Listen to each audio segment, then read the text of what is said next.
Hello everyone. Welcome to my channel.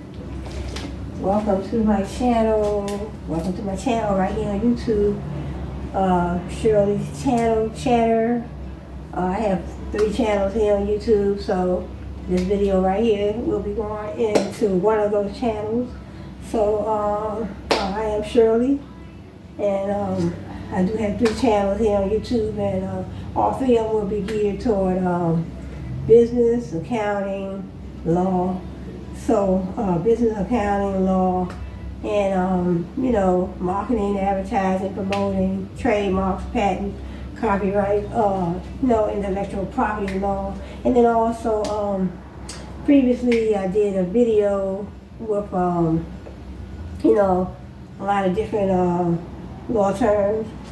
I brought forward a lot of law terms, President of the United States of America. But what I want to do, I want to check out some other countries. Look at their laws, look at their legal system.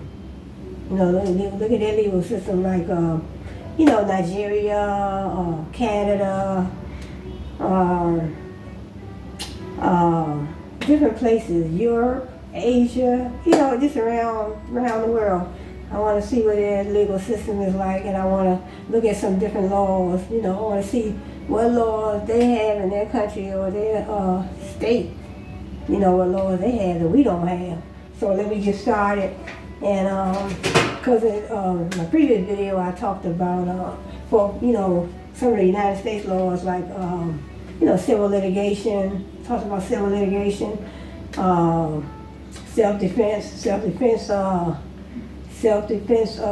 defenses to self-defense, all different types of laws.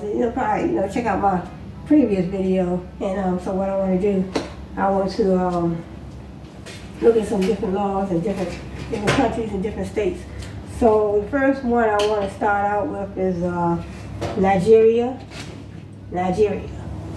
So I want to see, I want to talk about the legal system in Nigeria and some of the laws that they have that we might not have. And I know in Florida, they do have and a few other states too, they have the stand your ground laws. So I want to get into that. I want to see which states offer the stand your ground laws. I know we don't offer that here in the DMV. So, but let me start with Nigeria. So Nigeria, let me see. I want to do, just talk a little bit about Nigeria's legal system and the type of laws that they have.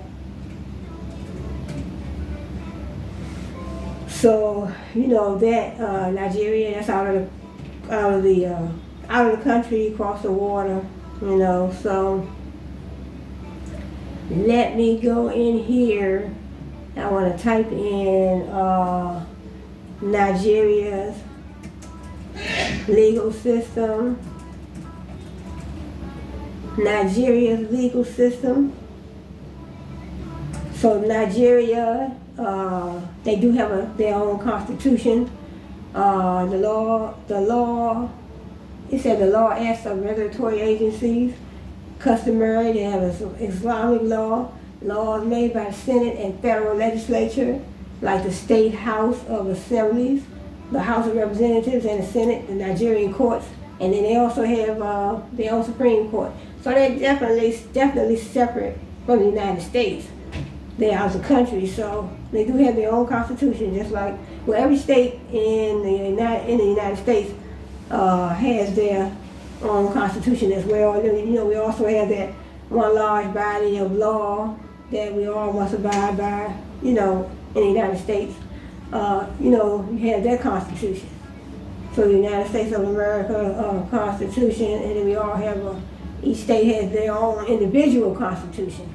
So they're saying that Nigeria has their own constitution, they have their own Supreme Court. Something.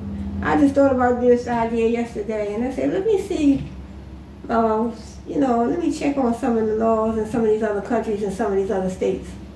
But I know Florida has the stand your ground law. We don't have that over here, so and that's still a state in the United States.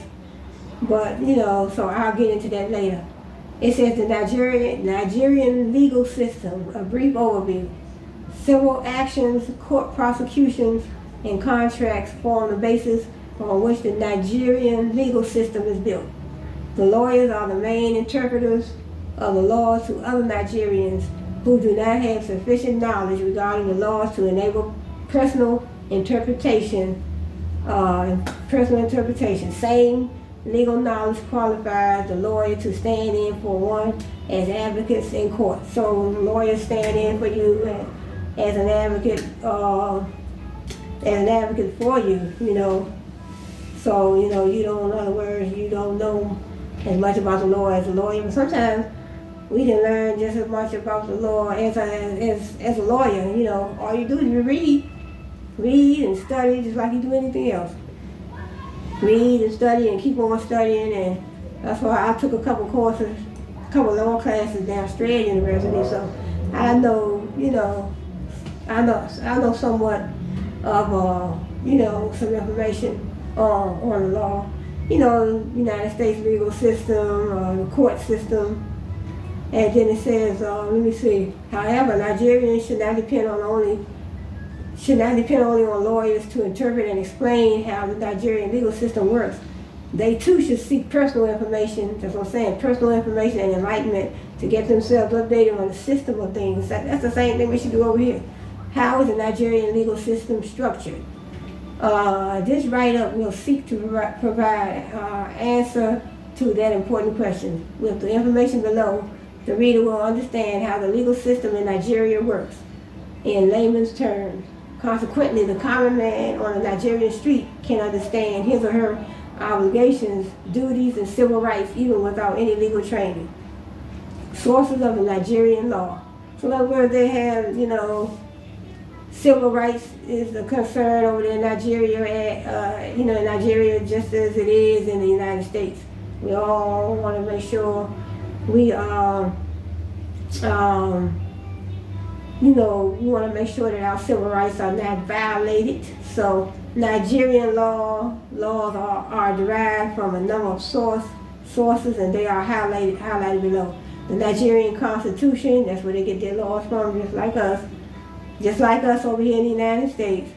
The laws of regulatory agencies like the SON, the NAFDAC, etc. Customary and Islamic laws made by state and federal legislature, like the State House of Assemblies, the House of Representatives, and the Senate. So the Nigerian courts, the courts have judicial powers vested on them to enforce the law of the Federation through the judges. The states have their own courts that enforce state laws, while the federal government has its own courts that enforce federal laws. These laws are provided for by the Constitution.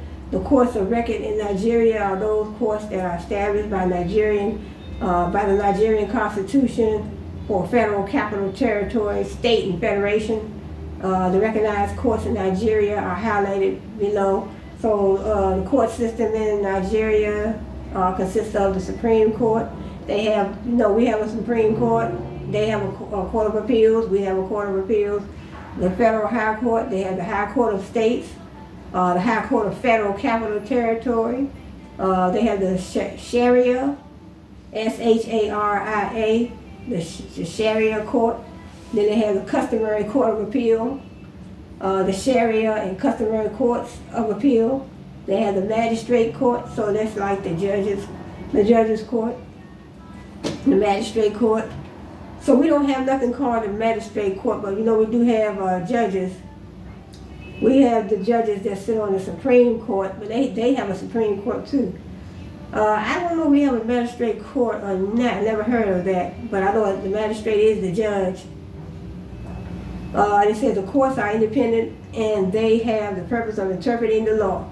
So courts are independent and they interpret the law, protecting people's rights, resolving disputes, and enforcing laws. They act as the bridle. I think it's bridle. They act as the bridle for government to prevent the latter from engaging in power abuse. They help prevent liberty infringement and thereby check government excesses. What attorneys do. So in other words, the attorneys over there in Nigeria, lawyers or attorneys like those from the Barber law firm are individuals that have been trained in the Nigerian laws, and they act as representatives for their clients during lawsuits.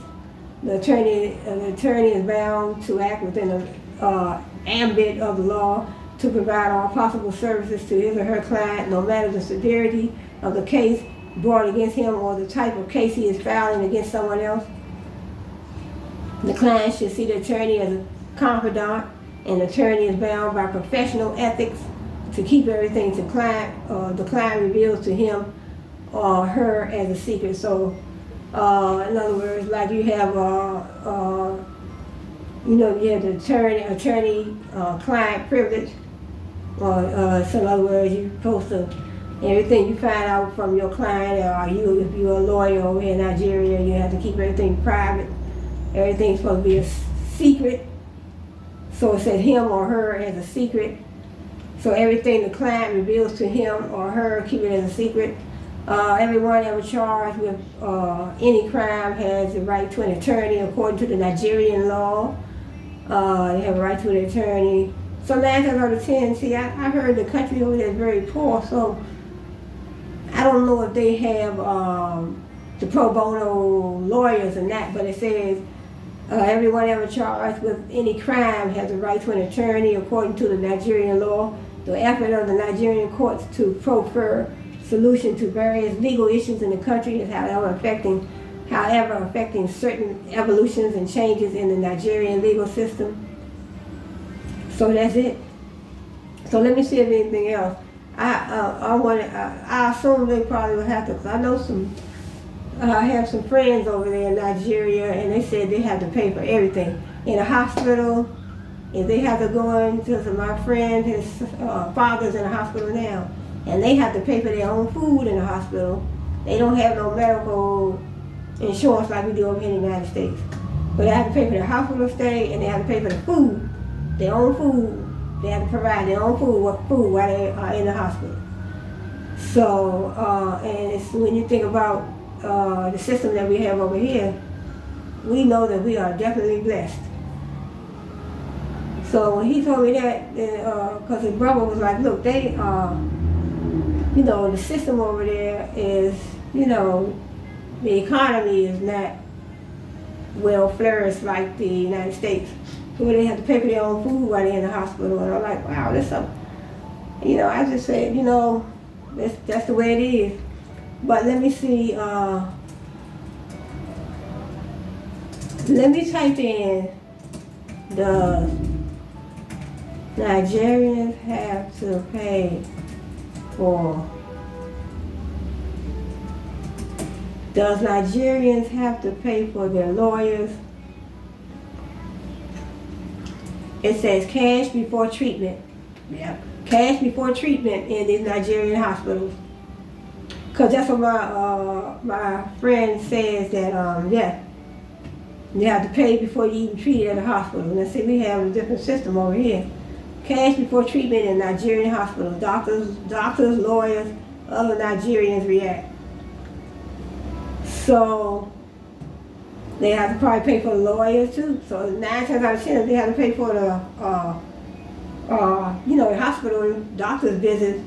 9 times out of 10, they're gonna have to pay for their lawyers too, before they, get any lawyer to take their case. See, there's a dangerous trend in the healthcare delivery service across the country, which Nigerians have lived with all these years and have expressed disgust over the development. It is the demand for cash deposits before a patient is treated. Many lives have been lost due to this stringent condition, which unfortunately also applies to public hospitals. The only people who are free in this unfortunate trend are people whose company pay for their medical treatment. I couldn't live over there. No, I wouldn't be able to make it over there with nothing like that. In this edition, Vanguard Law and Human Rights sought the views of medical practitioners, lawyers, and ordinary Nigerians on the issue.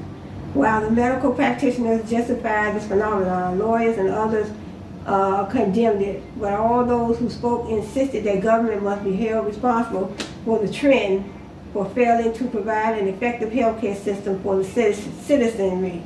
Yeah, I know, and my friend told me, said, yeah, you have to pay. You have to pay before you are even been seen by the doctor. And right, according to my other research that I did before, that I did previously, a lot of lives have been lost. A lot of lives have been lost because they don't have the money to pay for their, their treatment. And then also they have a lot of malaria over there. And when they get malaria and they don't have the money to pay for, because a lot of mosquitoes over there. But I said we have mosquitoes over here too, but in the United States. But I've never heard of any. I have never heard of any malaria cases really in the U.S. So I want to read all of this. Let me see. I'm trying to see if this is related to that. Okay, it says in most countries, however, the mode of financing is mixed. In Nigeria specifically, government finances certain services, childhood immunization, and other preventive interventions while subsidizing some other services such as hospital care. In other words, over in Nigeria, they do pay for the immunizations for the children, but then they're lacking on hospital care. So they're not paying for. But what if the children get sick and they have to go to the hospital?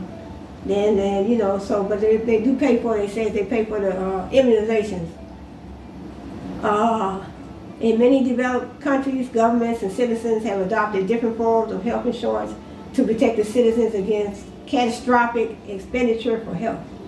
In other words, citizens are encouraged to pick up some form of health insurance for which they pay regular premiums, and in return for which they are guaranteed access to health care without having to pay at the point of need. Right. Once the hospital gets the patient's insurance number, it provides treatment. It provides treatment and forwards the bill to the insurance agency, which will then settle the bill on behalf of the patient. That's how we do here. So I'm not going to read all that. So that's Nigeria, the Nigerian healthcare system, and the Nigerian laws.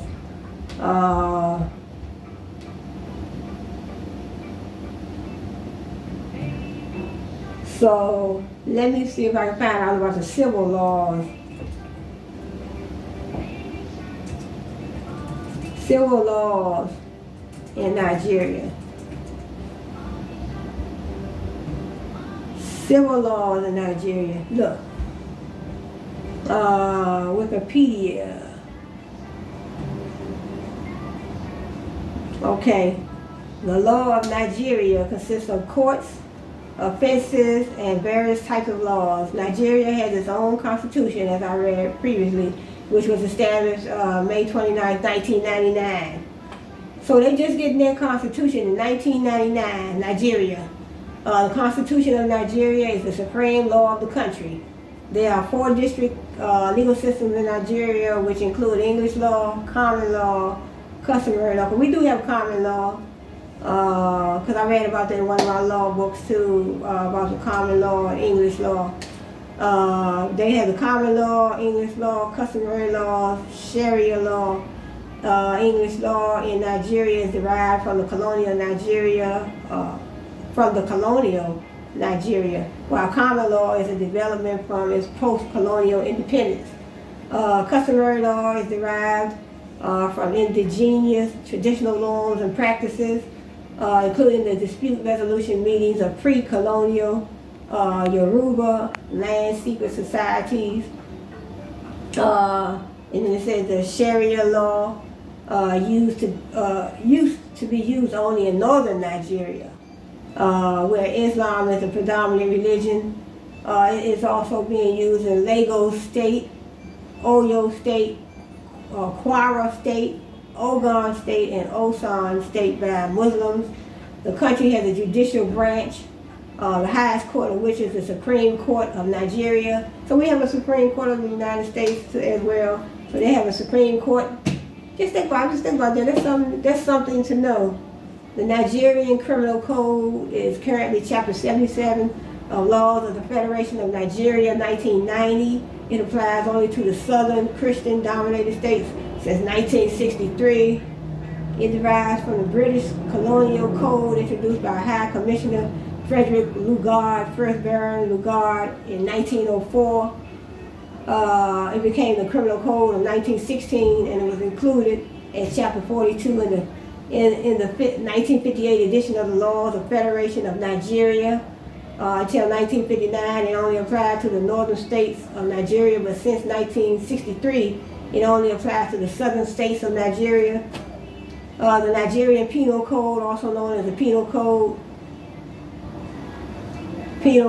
of Northern Nigeria, is currently Chapter 89 of the Laws of Northern Nigeria, 1963, and applies only to the northern Muslim-dominated states since 1960.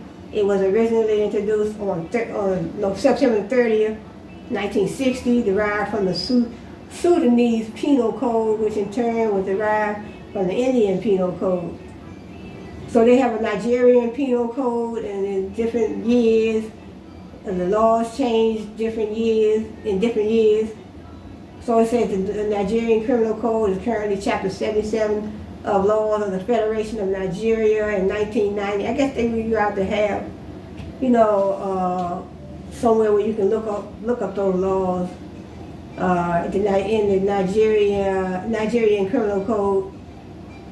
So in other words, Nigeria has the courts, the offenses, and it has their own constitution, and they do deal with they have the English law, common law, customary law, and the Sharia law. So let me move on down. Hierarchy of the Nigerian legal system. The hierarchy, how it is set up. The Nigerian Constitution recognizes courts as either federal or state. So they have federal and state courts just like we have in the United States.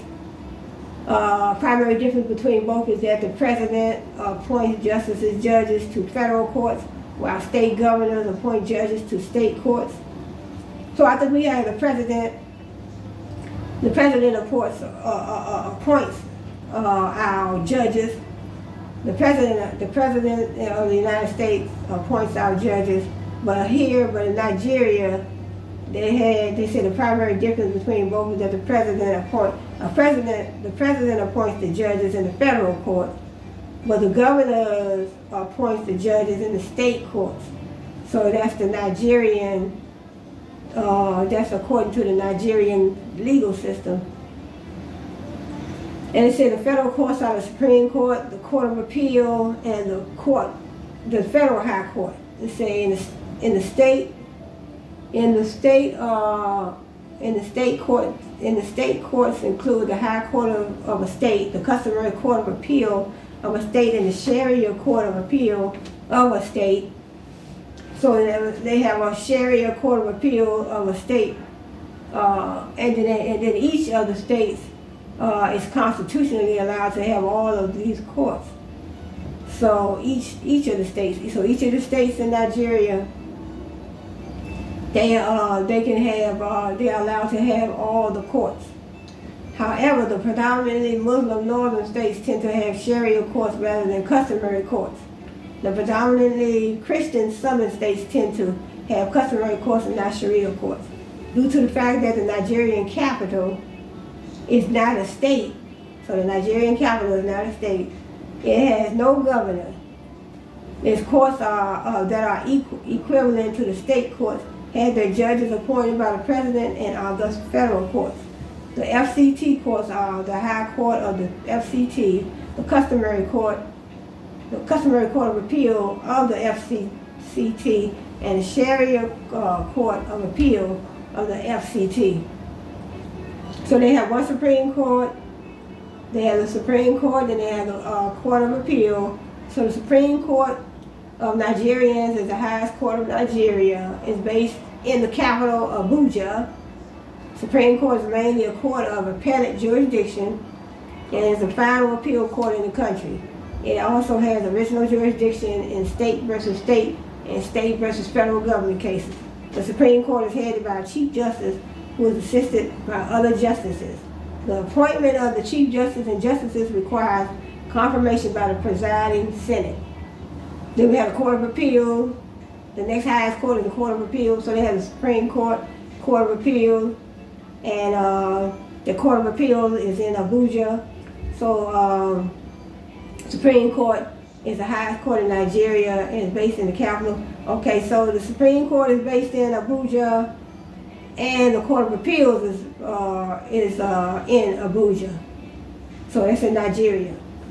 However, to bring the administration of justice closer to the people, the Court of Appeal has multiple divisions in various parts of the country. The head of the Court of Appeal has the title President of the Appeal Court. So I'm not going to read too much more. Then we have the courts just below the Federal Court of Appeal are the Tier 3 courts. They include, so they have the Supreme Court.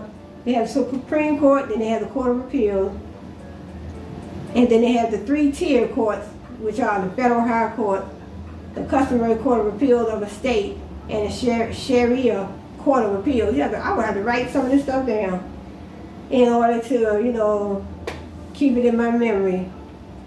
It said the Federal High Court is based in Abuja. Everything is based in Abuja. Then they have Tier 4 courts, the state courts, the lowest courts in the county are all state courts. They include the magistrate courts that handle English law cases, the customary courts that handle customary law cases, and the Sharia courts that handle Sharia law cases. Election tribunals, there are 2 types of election tribunals. And then they have the Code of Conduct Tribunal. So Nigeria is something to think about. So that is Nigeria. So this court, their court system, it doesn't seem too complicated. So they're dealing with their own constitution, and they have their 4-tier courts. They have their own constitution, and they have the Court of Appeals, just like United States. They had a Court of Appeal. So that is Nigeria. So the Nigerian Constitution, it recognizes courts as either federal or state courts. So it's a similar, it's a few little differences. So let me see if I can find out something about,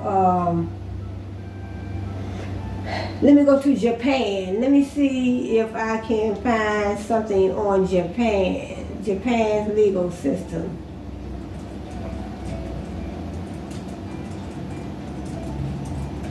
Let me see if I can find something on Japan's legal system. Okay, the law of Japan. Let me see if I can find anything. Okay, here we go. The law of Japan refers to legal system in Japan, which is primarily based on legal codes and statutes. Well, I guess every state or country, they have to deal with these laws. The statutes are your laws.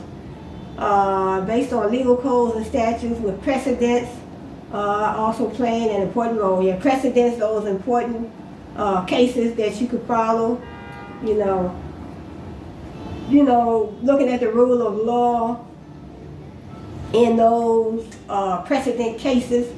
So the law of Japan has a civil law legal system with 6 legal codes, which were greatly influenced by Germany, to a lesser extent by France, and also adapted to Japanese circumstances. The Japanese Constitution, enacted after World War II, is the supreme law in Japan.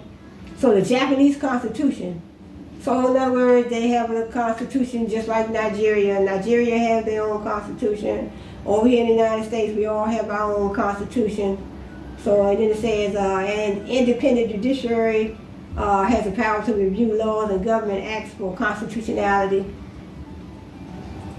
The early laws of Japan are believed to have been heavily influenced by Chinese law.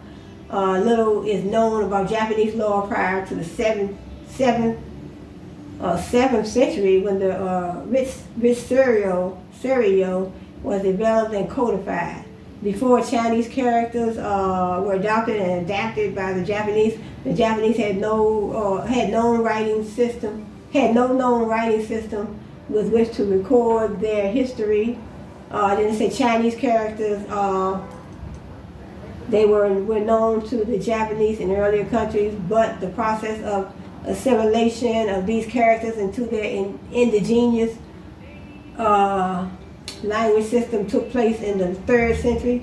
This was due to the willingness of the Japanese to borrow aspects of the culture of continental civilization, which was achieved mainly via adjacent countries such as the Korean kingdoms, rather than directly from the Chinese mainland empires.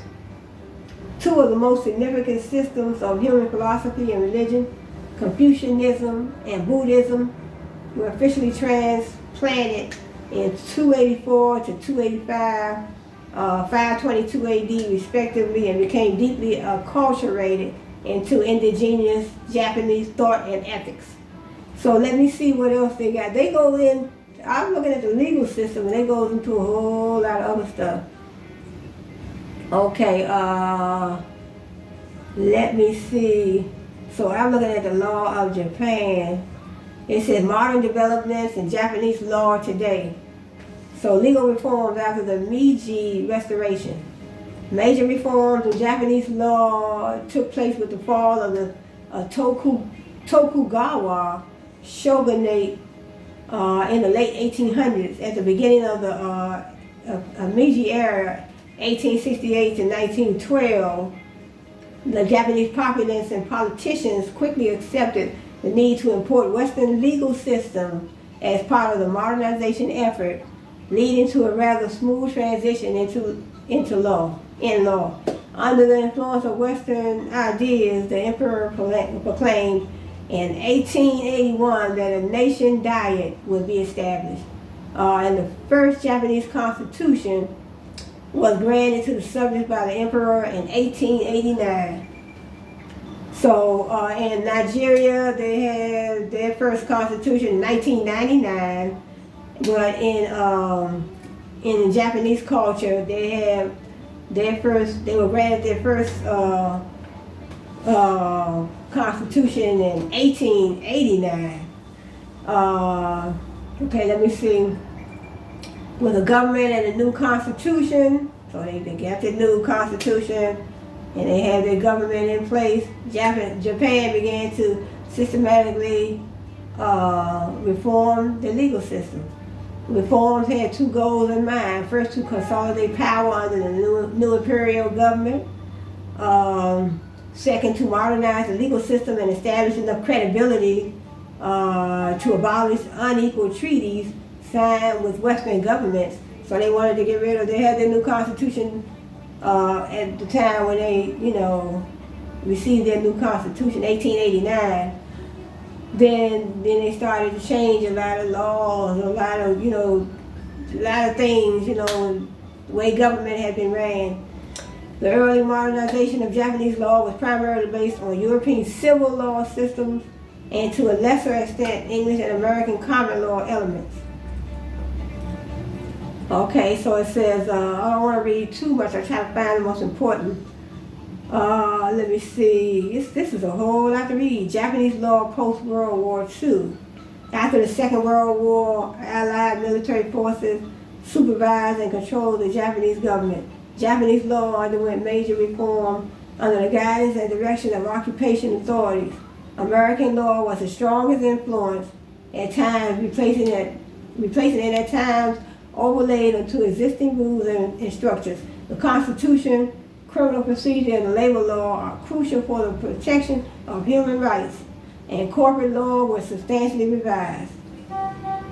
And the post-war Japanese Constitution proclaimed that sovereignty rested with the people, deprived the emperor of political powers, and strengthened the powers of the Diet, which is to be elected by universal suffrage.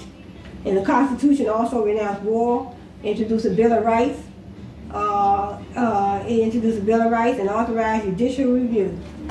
So the new Constitution, it renounced war, introduced a Bill of Rights. So I don't know if their Bill of Rights are the same ones that we have. And it said then it authorized a judicial review. That means the court's review. So the Constitution, it said the present national authorities and legal systems are constituted upon the adoption of the Constitution of Japan in 1947. The Constitution contains 33 articles related to human rights and articles providing for the separation of powers vested into 3 independent bodies. So it says back here, their first Constitution, it says 1989. Let me see what they were saying. Okay, it says under the influence of Western ideas, the emperor proclaimed in 1881 that a nation diet would be established. The nation diet, which is the parliament, and the first Japanese constitution was granted to the subjects of the emperor in 1889. So that's the first constitution, 1889. So that's the first constitution. And then it says the Constitution. And it says the present national authorities and legal system are constituted upon the adoption of the Constitution of Japan in 1947. So this must be the newer version of the Constitution. The Constitution contains 33 articles relating to human rights and articles providing for the separation of powers vested into 3 independent bodies, the legislature, the executive, and the judiciary. Well, that's the same thing we have over here in the United States. Legislature, executive, and judiciary. Laws, ordinances, and government acts that violate the Constitution do not have legal effect, and courts are authorized to judicially review acts for conformity with the Constitution. So I'm not going to read everything. It's a whole lot. It's a whole lot. And then they have precedent. In the civil law system of Japan, courts follow the doctrine of jurisprudence constancy, under which judicial precedent provides non-binding guidance on how laws should be interpreted in practice. Judges seriously consider a series of similar precedents, those important cases, those model cases to follow. So judges are considering using those. They do that over here too in the United States. For example, the field of tort law originated from one intentionally general provision in the civil code and was developed by a substantial body of case law. We have tort law over here too. Tort law, case law. Similar developments are seen in the fields of administrative, labor, and landlord and tenant law. So they have that. We have that too. Landlord and tenant laws. Then they have private law, Japanese civil law. They have that. We have civil law too. Civil law, where we sue it over here in the United States for money damages. Civil law that comes under tort law. So I don't see anything on here about tort law, but it does say Japanese civil law concerning the relationship between private individuals, also known as private law. Includes the civil code, the commercial code, the various supplemental laws, the civil code of Japan. It was heavily influenced by the 1887 draft of the German civil code, and to a lesser extent the French civil code. The code is divided into 5 books. They got it's a whole lot of stuff. I mean, I would have to go back over this, just want to breeze through it. I would have to go back through it and, if I really want to get into it, because I don't have no plans of going to Japan, but you never know. So, and then it's just a whole lot of information. And you talk about contracts. Japanese contract law is based mostly on the civil code, which defines the rights and obligations of the parties in general and in certain types of contracts, and a commercial code for certain commercial transactions. So we have something similar to that. A contract requires the coinciding of the minds and with an offer and acceptance. Yep. all 6 elements of a contract we have here in the United States. We have offer and acceptance, consideration, legality, mutual assent. So we have, and then they have torts. We have tort law, civil law. If you want to sue, someone for money damages, it's a wrong against the individual. That's what they have over in Japan. See, like the French Civil Code, the Japanese Civil Code only has a single provision on tort liability. Article 709 of the Civil Code states a person who intentionally or negligently violates the rights of others shall be liable for the loss caused by the act. Yep, in tort law, you liable for the loss.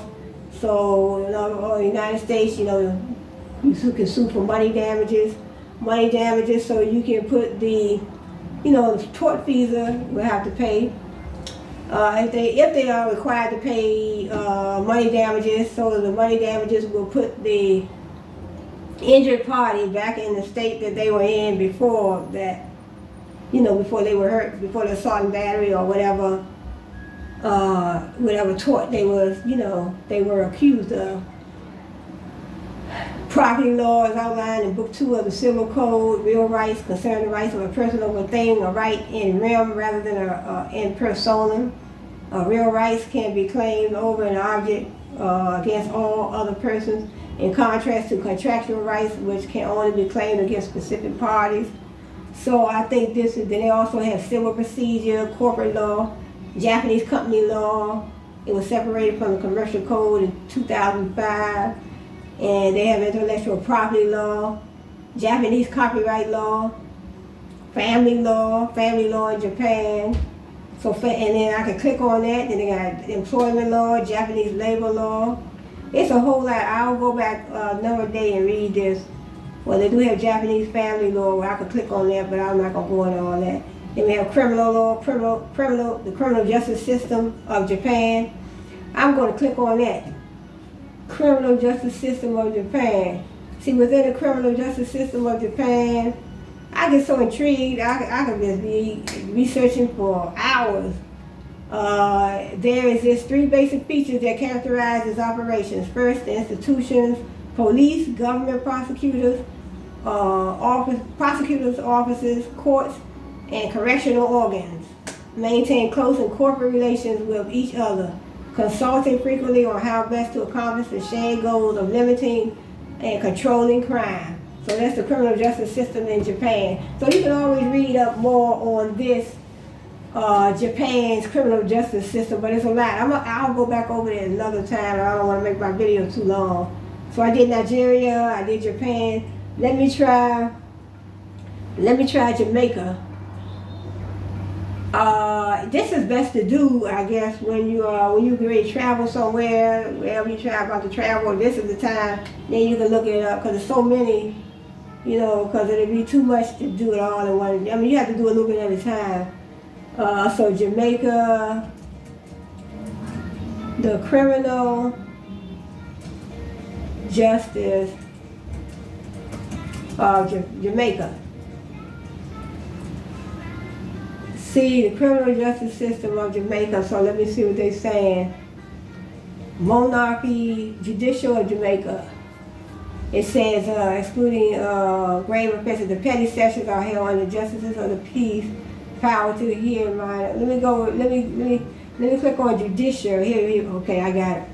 The judiciary of Jamaica is based on the judiciary of the United Kingdom. The courts are organized at 4 levels. This is Jamaica. Courts are organized at 4 levels, with additional provisions for appeal to the Judicial Committee of the Privy Council in London.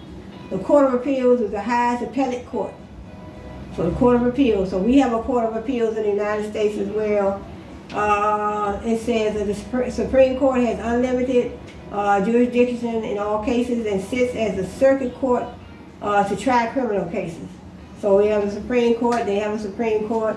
So I don't see anything about a constitution yet. Then they have the parish court formerly known as the Resident Magistrates Court. So I guess that's the judges' court. In each parish hears both criminal. In each parish hears both criminal and civil cases, excluding grave offenses. The petty sessions are held under justices of the peace with power to hear minor crimes. Jamaica is a common law jurisdiction in which precedents from English law and British Commonwealth tradition may be taken into account. Excuse me. And it says Court of Appeals. So Jamaica has a Supreme Court. Jamaica has an appellate court and the Court of Appeal. That's the highest appellate court in Jamaica. It is superior to the Supreme Court. The court is composed of a president and 6 other judges. The court is composed of a president and 6 other judges. The Chief Justice is also a judge ex officio of the Court of Appeal, but participates only when asked to do so by the president.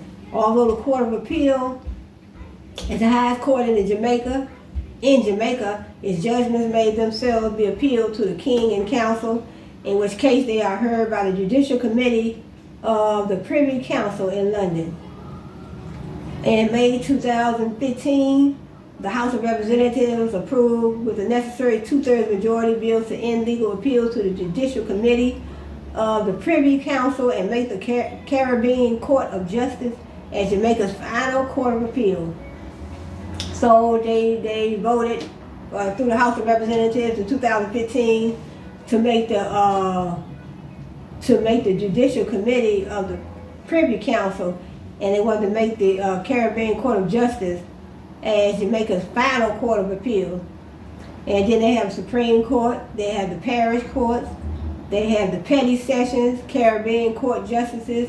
Okay, they have the Supreme Court. The Supreme Court has unlimited original jurisdiction in criminal and civil cases. Like we have the civil and civil cases and criminal cases. Supreme Court has unlimited original jurisdiction. They have unlimited original jurisdiction. The Chief Justice of the Supreme Court is the head of the judiciary. Judiciary currently Brian Sykes. Besides the Chief Justice, the court is composed of the senior judge and additional judges with their number established by Parliament. In response to increasing caseload, Parliament in 2008 increased the number of spaces on the Supreme Court from 26 to 40. And then the Supreme Court has a number of divisions in which a subset of the justices hear specific types of cases.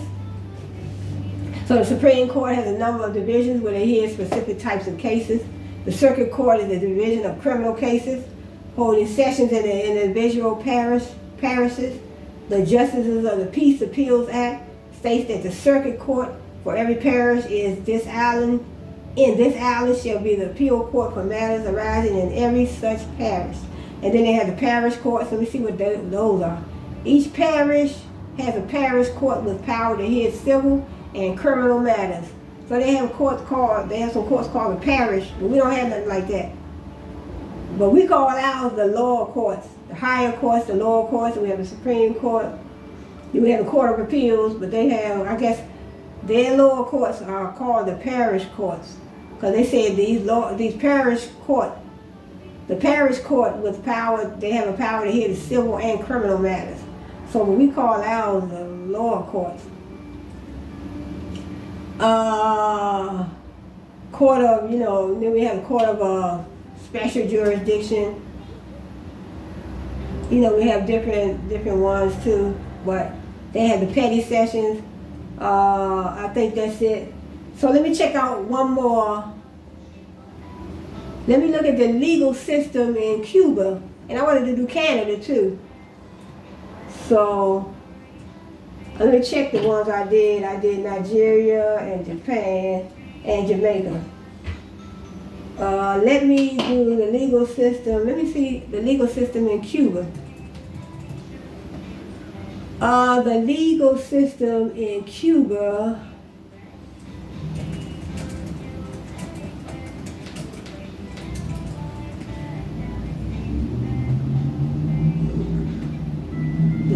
system in Cuba, let me see. Okay, judicial system in Cuba. Okay. Let me see. History of the Cuban judiciary. Shortly after the Cuban Revolution, the Cuban government adopted as its guiding force the ideas of Marxism, Leninism. I guess that may be Karl Marx, Marxism, and sought to build a socialist. Yep, that's Karl Marx, socialism. They set out to build a socialist society in accordance with these principles. In order to do this, the existing political and economic structure had to be dismantled. So they had to dismantle one system and start a new system. They dismantled that system, and with it, the nation's laws and legal system. Gradually, a new legal system arose, based heavily on communist legal theory, the Cuban judiciary. So they based on communist, Marxism. It says the Cuban judiciary is currently one of the three branches of Cuban government, the others being the executive and the legislative branch. Okay, Cuban government, executive branch, legislative branch. Because we have the judiciary, legislative, and we have the judiciary, the legislative, and executive. Well, they have the Cuban government, executive, and the legislative branches. The original legal system in Cuba was a reflection of its status as a Spanish colony. Even after the nation received its independence in 1902, vestiges of Spanish law remained in effect. For example, the Civil Code remained in effect with modifications until 1987. The period of United States occupation and influence resulted in development such as the Supreme Court of Cuba. So they had the Supreme Court of Cuba. After the Cuban Revolution, the legal system underwent a series of radical transformations, both in terms of its structure and also in terms of the laws it promulgated. After a variety of experimental tribunals and projects, the legal system was institutionalized in 1975 with the adoption of a new constitution. In the intervening years, changes have continued to occur. So they had a new constitution. Like every country, every state has their own constitution. So in 1975, the legal system was institutionalized in 1975 with the adoption of a new constitution. So they have professional judges, they have lay judges. Professional judges in Cuba are elected for unlimited terms, serving until they are no longer capable or until removed by the electoral body. Then they have the lay judges. Lay judges serve alongside professional judges. So this is in Cuba. It says lay judges serve alongside professional judges in all levels of the judicial system. Candidates for the position of lay judge are nominated in workplace assemblies and are screened by the Ministry of Justice to ensure they meet the age and citizenship requirements to be a judge. About 15,000 day judges are selected for terms of 5 years, serving a maximum of 30 days per year. So all they got to serve is 30 days per year. They can serve at, they serve a maximum, well, they said the lay judges, they serve a terms of 5 years. But over here in the United States, they have a lifetime residency, I guess I would say. Judicial autonomy. Under Cuban law, judges are required to be independent in their judgment and free from the influence of organs of government in their deliberations. So under Cuban law, judges are required to be independent. Judges can be removed for physical, mental incapacity, negligence, or incompetence, or becoming the subject of criminal prosecution. So the judges over here, they can serve 5 years, but they can be, in Cuba, they can be removed. In other words, they do something wrong, they got a crime, charges against them, or they have a physical or mental incapacity, negligence or incompetence. Or even they can be, if they are the subject of a criminal prosecution. Then we have, let's go down to It says the history, in the years following the Cuban Revolution, many lawyers left Cuba. The Cuban Revolution, many lawyers left Cuba. The legal profession saw its prestige decline as the new society looked toward it as another manifestation of the burguesy that was to become unnecessary in the coming years of revolution. In the 60s, Vaz Barca Calderio began a process whereby the legal system in Cuba was resurrected to provide for the institutionalization, that's a long word, of the revolution. Okay, I think that's it for Cuba. And some other stuff they got, look, they have right here Fidel Castro, legal education. In the early days of the revolution, Fidel Castro, himself a lawyer, advised the young people of Cuba not to study law, instead opting for the study of the sciences, engineering, and medicine. The revolution's emphasis on developing other academic skills, coupled with the decrease in relevance of lawyers in the revolutionary process in which Cuba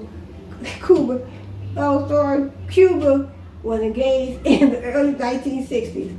Okay, that's it for Cuba. Let me try one more. Let's look at Canada. So that is the judicial system in Cuba. So let me look at the judicial system in Canada.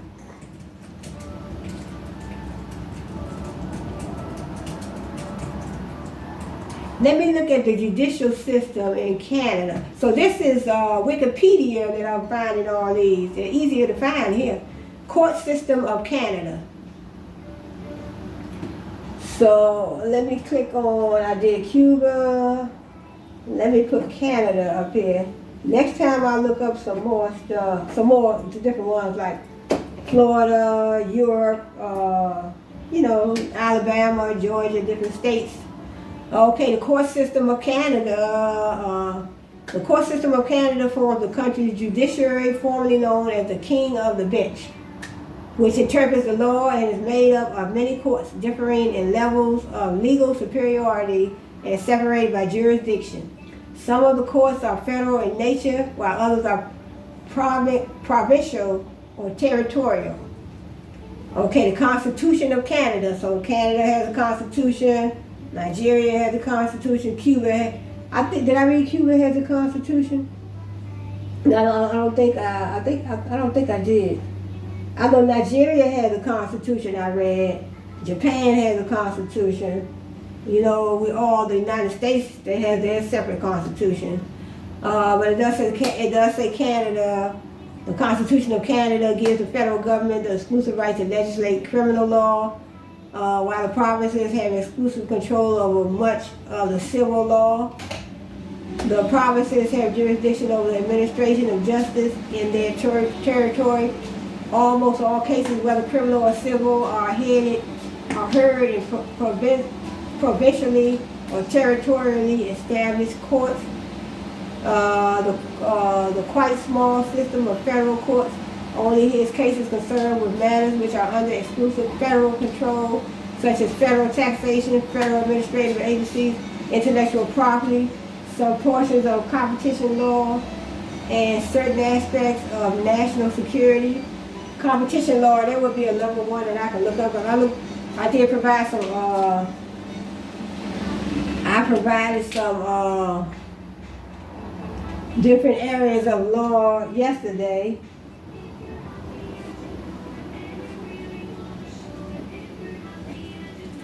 So this is going to be the last one. This would be the last one. Okay, we have the federal government appoints and pays for both the judges of the federal courts and the judges of the superior appellate and trial level courts of each province. Okay, it says Canada's court system is a 4-level hierarchy as shown below.